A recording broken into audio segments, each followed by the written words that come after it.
the Vice President of the United States, Al Gore.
Thank you very much. Thank you. Thank you very much.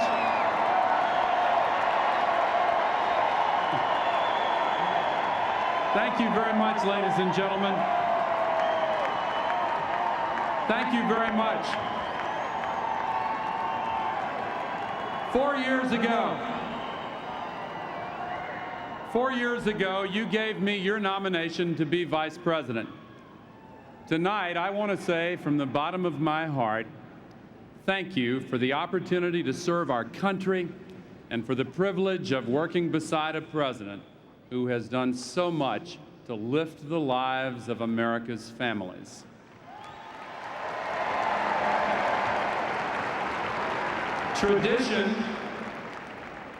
Tradition holds that this speech be delivered tomorrow night.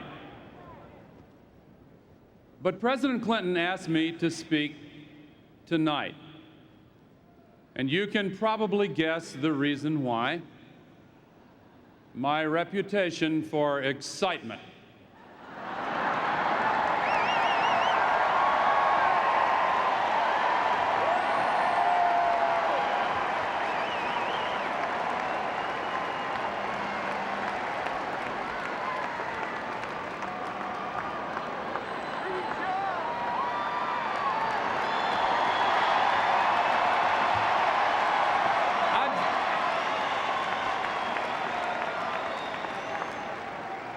This is some crowd.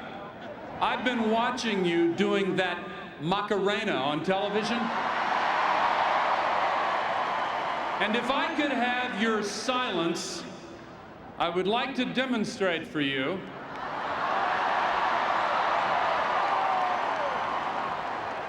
the Al Gore version of the Macarena.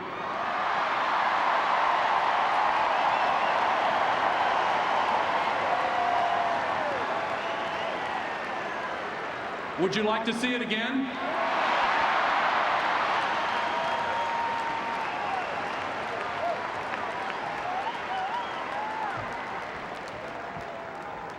Four years ago, America faced a set of problems that our leaders had lost the courage to confront. Our nation was not creating jobs. Our jobs were not increasing pay. Our people were running in place. Our nation was falling behind. 4 years later, we meet in this great city of Chicago, the place Carl Sandburg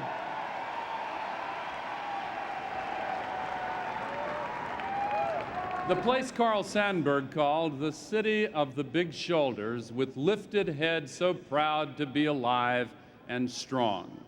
4 years later, Democrats are proud, our hopes are alive, and America is strong.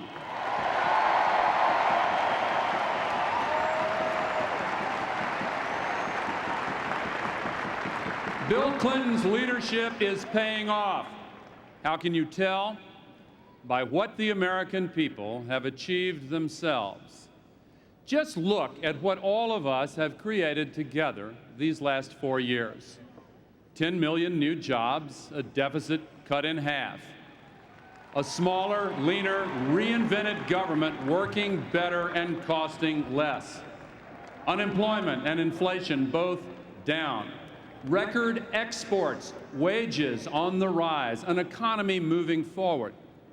Empowerment zones bringing neighborhoods back to life. Classrooms connected to the information superhighway. Communities given the right to know about environmental dangers. Toxic waste being cleaned up. Rivers and lakes reclaimed and thriving. An America not just better off, but better.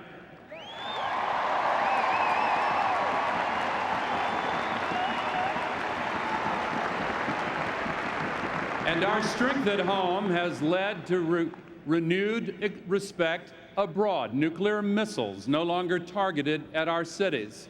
Democracy replacing tyranny in Haiti. Peace replacing war in Bosnia.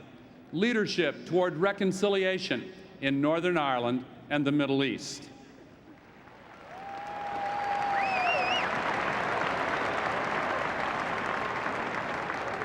While our nation has made great progress, we have much more to do. And we are here to declare that the man who can help us fashion this better future is President Bill Clinton.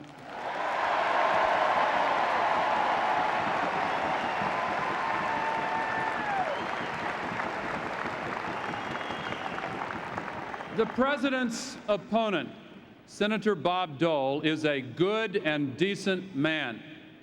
We honor his service to America and his personal courage in fighting back from injuries sustained in battle.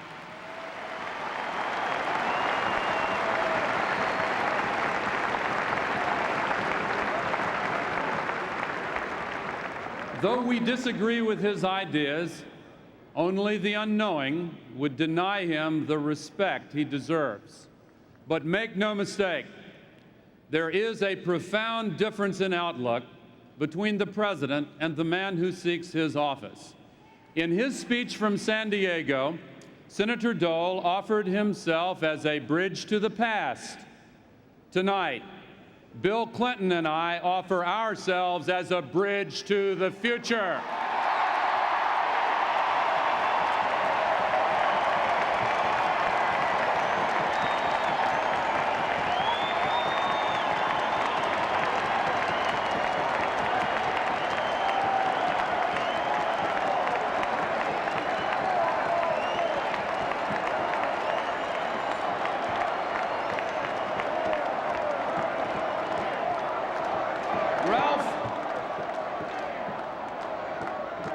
Ralph Waldo Emerson once said, "Humanity is divided between the past and the future, between memory and hope."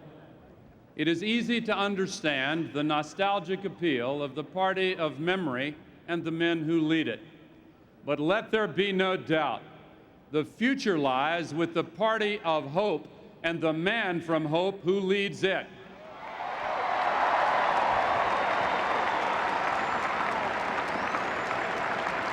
We Americans write our own history, and the chapters of which we're proudest are the ones where we had the courage to change.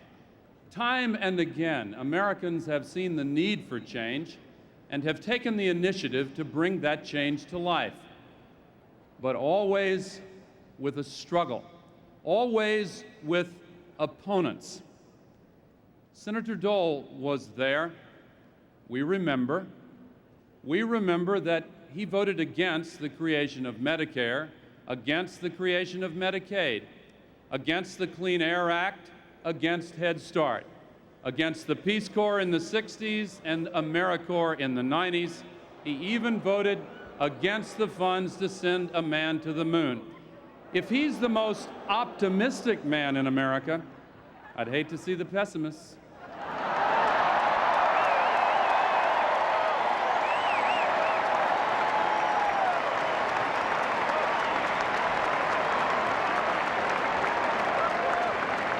That pessimistic view of America is very different from ours, and we saw it in the budget that Senator Dole and Speaker Gingrich tried to slip past the American people last fall. Their budget doubled Medicare premiums while slashing benefits, wiped out nursing home care for seniors, ended the guarantee of medical care to disabled children, rolled back protections for our air and water, increased the cost of college while making student loans harder to get, terminated anti-drug programs for our schools, and raised taxes on the hardest hit working families. They passed their reckless plan and then demanded that President Clinton sign it. They shut the government down twice because they thought Bill Clinton would buckle under the pressure, wither in the face of their attacks, cave in to their demands. But they did not know the true measure of this man. He never flinched or wavered. He never stooped to their level, and of course, he never attacked his opponent's wife.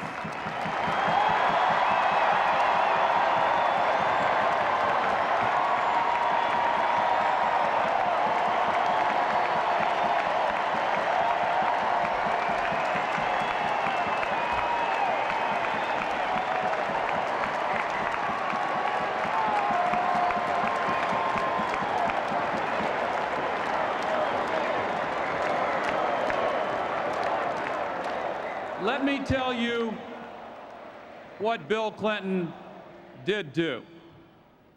President Clinton took Speaker Newt Gingrich and Senator Bob Dole into the Oval Office. I was there, I remember.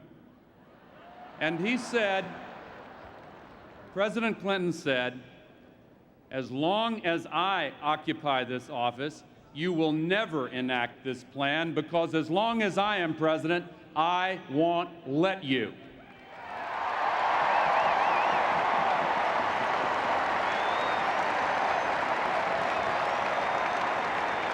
That's why they want to replace Bill Clinton, but we won't let them.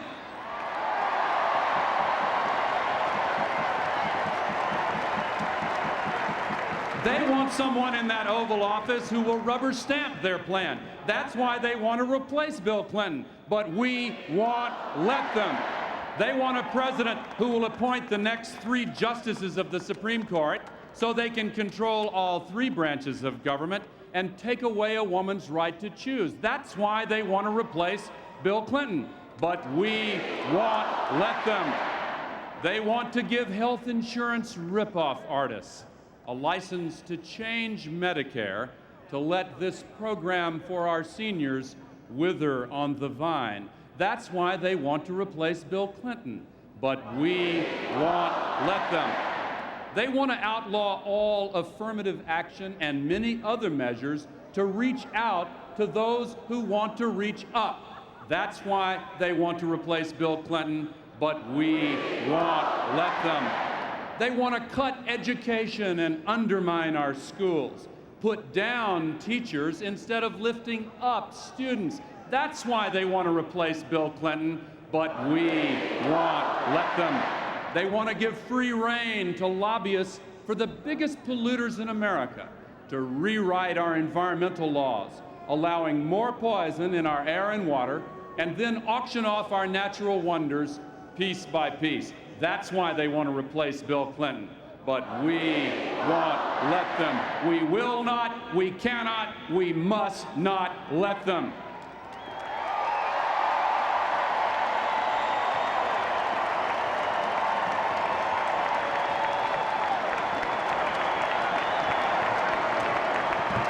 And you know what? We can make Bill Clinton's job a lot easier by making Dick Gephardt Speaker of the House and Tom Daschle Senate Majority Leader.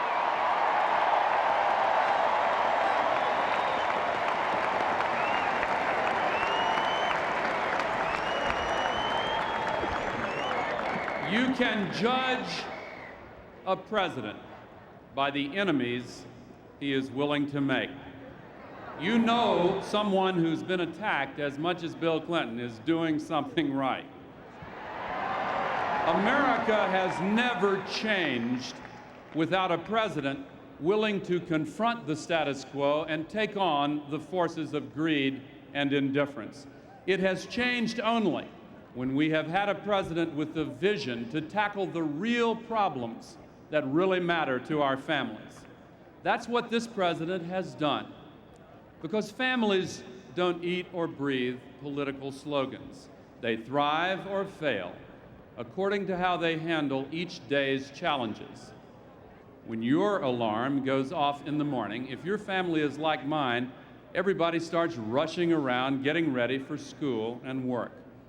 When one of your children reaches for cereal and fruit, you shouldn't have to worry about whether the food is safe. That's why, just this month, President Clinton brought farmers and environmentalists together and signed an historic law to keep dangerous pesticides off our fruits and vegetables. When you pour a glass of water for each member of the family at the table, you shouldn't have to wonder, should I buy bottled water? We really can't afford it. That's why President Clinton signed the Safe Drinking Water Act, to give families more peace of mind that their water will be pure and safe.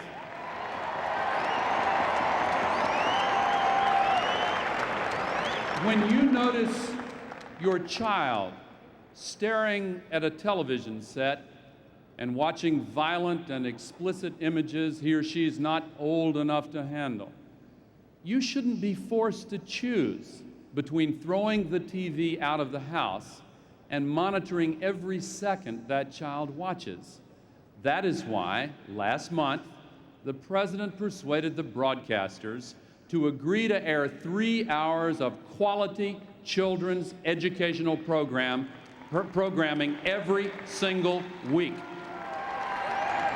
And that's why we're giving parents a new tool, the V-chip, to keep violent and explicit programming out of their homes and away from their children. When our children turn on the TV, let them learn how to read and add and spell and think, not how to kill.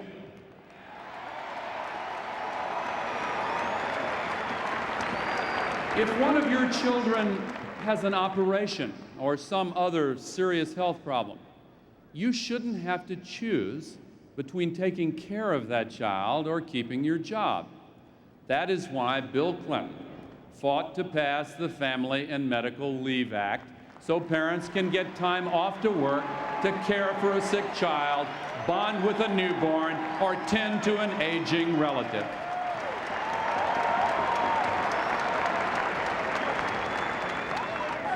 When your children do well in school and head toward graduation, they shouldn't have to wonder about whether their family can afford to send them to college. That is why President Clinton expanded scholarships, student loans, and Pell Grants. And that's why he wants to give a tax credit to pay $1,500 per year for tuition to make college more affordable for every single American family.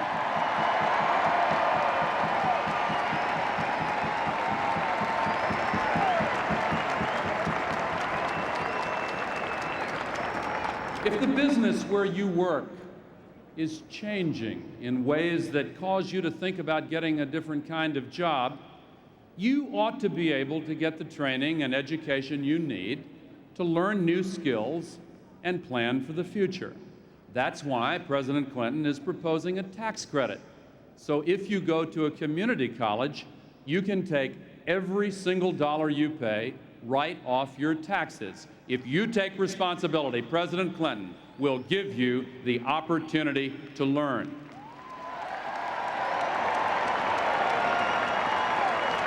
And if you see an opportunity to move to a better job, you shouldn't feel forced to stay in your old job just because that's the only way you can keep your health insurance. Even if you have some pre-existing condition, You ought to be able to change jobs and not lose your coverage. That's why President Clinton signed the Kennedy-Kassebaum law.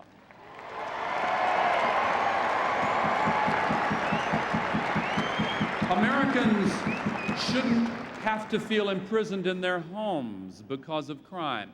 We have a right to streets and neighborhoods that are safe. That's why President Clinton fought for the Brady Bill and the assault weapons ban, and that's why he's putting 100,000 new community police officers on our streets and sidewalks.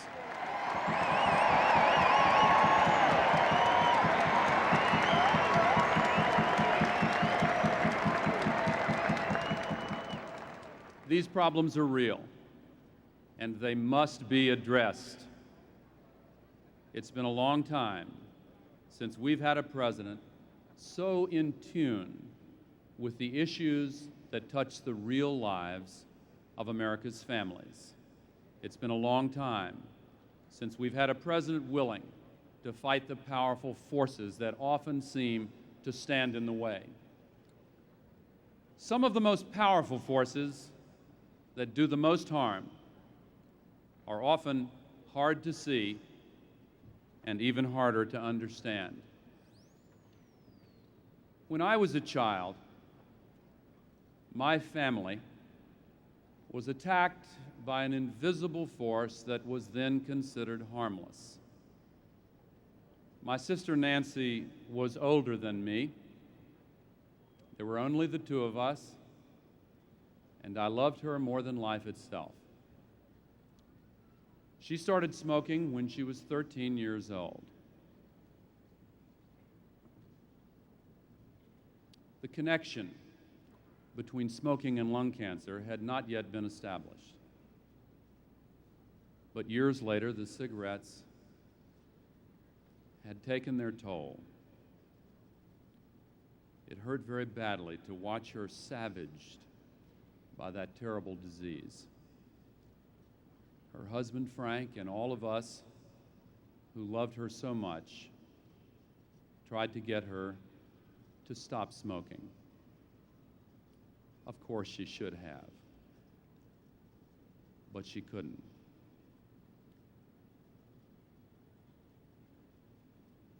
When she was 45, she had a lung removed. A year later, the disease had come back and she returned to the hospital. We all took turns staying with her.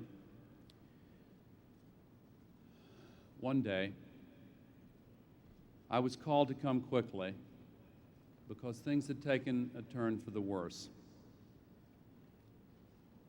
By then, her pain was nearly unbearable, and as a result, they used very powerful painkillers. And eventually it got so bad they had to use such heavy doses that she could barely retain consciousness.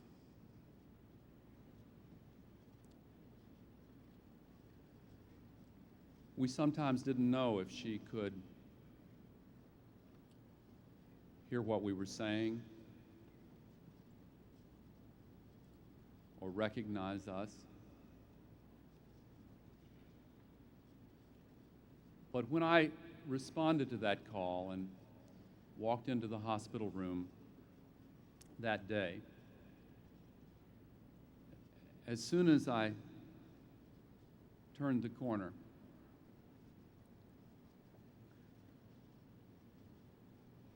someone said, "Al's here." She looked up, and from out of that haze, her eyes focused intensely right at me. She couldn't speak, but I felt clearly, I knew she was forming a question. Do you bring me hope?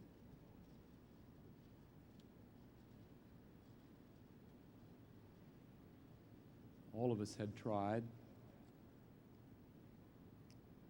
to find whatever new treatment or new approach might help. But all I could do was to say back to her with all the gentleness in my heart, I love you. And then I knelt by her bed and held her hand. And in a very short time, her breathing became labored.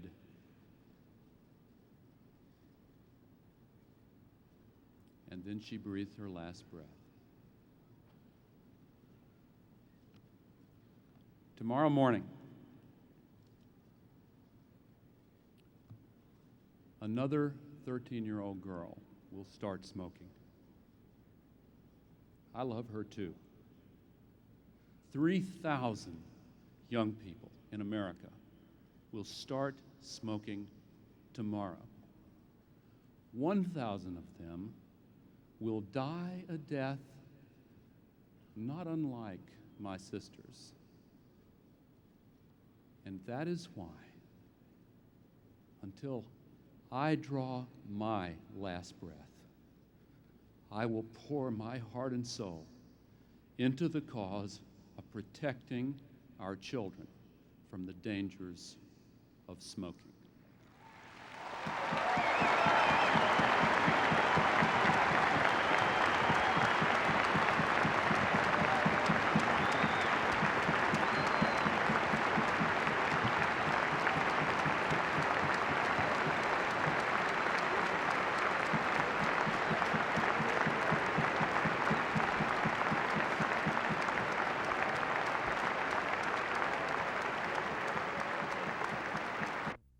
To tobacco advertising aimed at getting our children addicted.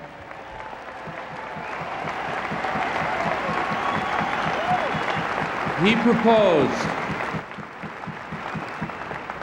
proposed the first ever comprehensive plan to protect children from smoking, to ban tobacco advertising aimed at our children, and to ban it for good. It took courage for Bill Clinton to take on the tobacco companies. I promise you, it is no accident that no president has ever been willing to do it before.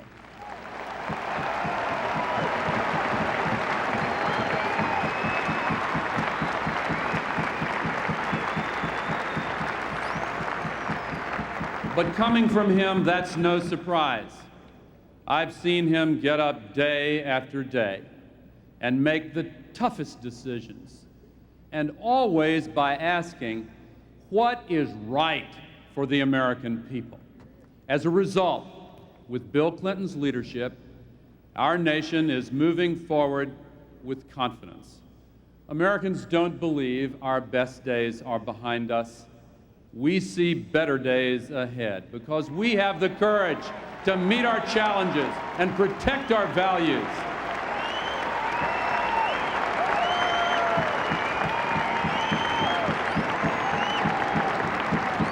And now, once again, in pursuit of the American dream, we are crossing the bridge to the future.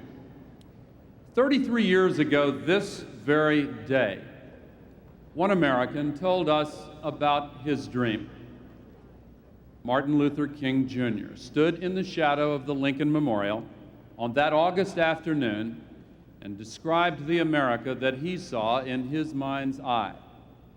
He called on our nation to open the doors of opportunity to all of God's children.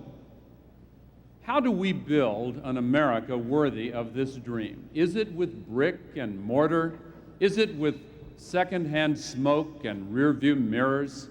Or do we build it in the nearest well-raised child by shepherding, guiding, and protecting our children's souls? We build a better America. The American spirit lives within that child. the child grows up to believe in it, to add new vision to it.